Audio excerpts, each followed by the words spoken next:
Hello, അസ്സലാമു അലൈക്കും യാ ഹബീബീസ്. ഇന്ന് വെള്ളിയാഴ്ച, എല്ലാവരും നമസ്കാരമൊക്കെ കഴിഞ്ഞ് എല്ലാവരും ദുആ ചെയ്തുകൊണ്ടിരിക്കുന്ന സമയമായിരിക്കും. എല്ലാവരും ഭക്ഷണം കഴിഞ്ഞിരിക്കുകയായിരിക്കും അല്ലേ?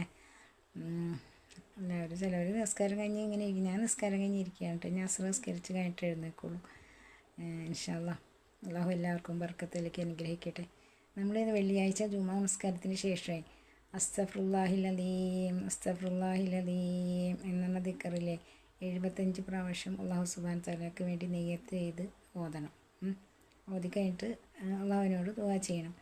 ചൊല്ലി കഴിഞ്ഞിട്ട് 75 പ്രാവശ്യം അസ്തഗ്ഫിറുല്ലാഹിൽ അദീം അസ്തഗ്ഫിറുല്ലാഹിൽ അദീം എന്നാണ് ദിക്ർ ചെല്ലണം കേട്ടോ. എല്ലാ വെള്ളിയാഴ്ച നിങ്ങൾ മുടങ്ങാതെ ചെല്ലണം.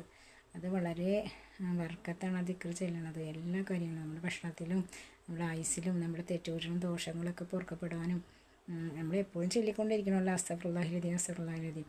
അതുകൂടാതെ വെള്ളിയാഴ്ച 75 പ്രാവശ്യം ജുമാ നമസ്കാരത്തിന് ശേഷം നമ്മൾ ചെല്ലണം കേട്ടോ. നിർബന്ധമായിട്ടും അത് നിർബന്ധമാണ് ചെല്ലണം. അത് നമുക്ക് വളരെ ബർക്കത്ത് നൽകണ ദിക്റാണ്.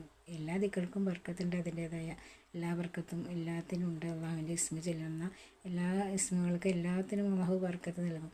അതുകൂടാതെ അസ്തഗ്ഫിറുല്ലാഹിൽ അദീം നമ്മളെപ്പോഴും ചെല്ലണം. നമ്മുടെ തെറ്റുകൾ പൊറുക്കപ്പെടാനുള്ളതാണല്ലോ.